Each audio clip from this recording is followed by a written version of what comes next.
Welcome back to our channel Patna Aids. पिछले कुछ महीनों में 100 से अधिक इसरो में वैज्ञानिकों के लगातार इस्तीफों और वीआरएस ने सरकार की टेंशन बढ़ाकर रख दी है। इनमें से कुछ ने तो स्वैच्छिक रिटायरमेंट ले लिया है, लेकिन अब सवाल उठ रहा है कि आखिर किस वजह से ये वैज्ञानिक इस्तीफा देने के लिए मजबूर हो रहे हैं। ऐसे समय में जब भारत के अंतरिक्ष से जुड़े लक्ष्य इतने बड़े हैं, तो वैज्ञानिक आखिर इसरो छोड़ने का फैसला क्यों कर रहे हैं? क्या बेहतर वेतन, बेहतर अवसर और ज्यादा पहचान की चाहत है, या ये कुछ और है? इस तरह से वैज्ञानिकों के इस्तीफे सरकार के लिए चुनौती बनती जा रही है। दरअसल 2020 में जब स्पेस सेक्टर को प्राइवेट कंपनियों के लिए खोला गया, तब से Skyroot Aerospace, Agnikul, Cosmos, Pixxel, Bellatrix Aerospace, Dhruva Space, Digantara और कई अन्य स्टार्टअप ने भारत के एरोस्पेस सेक्टर की तस्वीर बदल दी है। ये कंपनियां रॉकेट, सैटेलाइट, प्रोपल्शन सिस्टम और स्पेस बेस्ड सर्विस ऐसी रफ्तार से बना रही हैं जिसकी कुछ साल पहले कल्पना भी नहीं की जा सकती थी। प्राइवेट कंपनियां अक्सर काफी बेहतर सैलरी, स्टॉक ऑप्शन, ज्यादा फ्लेक्सिबिलिटी और तेजी से काम करने वाले माहौल में काम करने का मौका देती हैं, जहां आइडियाज ड्राइंग बोर्ड से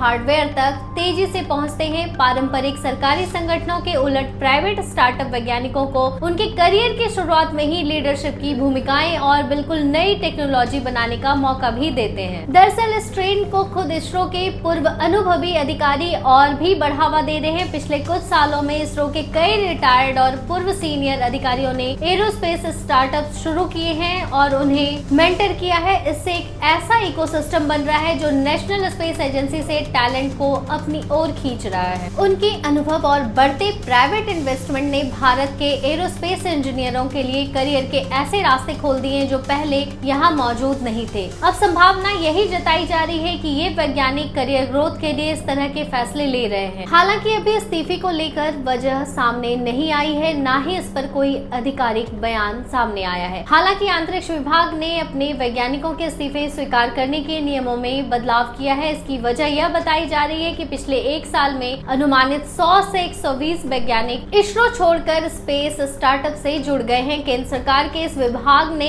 एक ऑफिस मेमोरेंडम में कहा है कि उसने गगनयान और अन्य अहम मिशनों या परियोजनाओं से जुड़े ग्रुप ए के वैज्ञानिक के अलावा तकनीकी कर्मियों की स्वैच्छिक सेवानिवृत्ति और इस्तीफे के अनुरोध को अब सामान्य प्रक्रिया के तहत स्वीकार नहीं करने का फैसला किया है। यानी इसरो के अलग अलग केंद्रों के निदेशकों या प्रमुखों के पास इस्तीफा स्वीकार करने का अधिकार अब नहीं रहेगा। विभाग ने कहा है कि साइंटिस्ट या इंजीनियर एसडी रैंक से नीचे के अधिकारियों के मामले में भी संबंधित केंद्रों के निदेशक या यूनिट हेड अपनी स्पष्ट सिफारिशों के साथ प्रस्ताव विभाग को भेजेंगे, जहां अंतिम फैसला लिया जाएगा। आपको बता दें कि स्वैच्छिक सेवानिवृत्ति लेने वालों में विक्रम साराभाई अंतरिक्ष केंद्र के लॉन्च व्हीकल मार्क 3 परियोजना निदेशक विक्टर जोसेफ भी इसमें शामिल हैं। बताया जाता है कि इसरो के सभी केंद्रों में से UR-RAW सैटेलाइट सेंटर ने अपने 14,600 वैज्ञानिकों और तकनीकी कर्मचारियों में सबसे अधिक वैज्ञानिक नौकरी छोड़कर गए हैं। इस मामले पर आपकी क्या राय है? कमेंट बॉक्स में जरूर लिखें और देखते रहें हमारा चैनल पटना एड्स।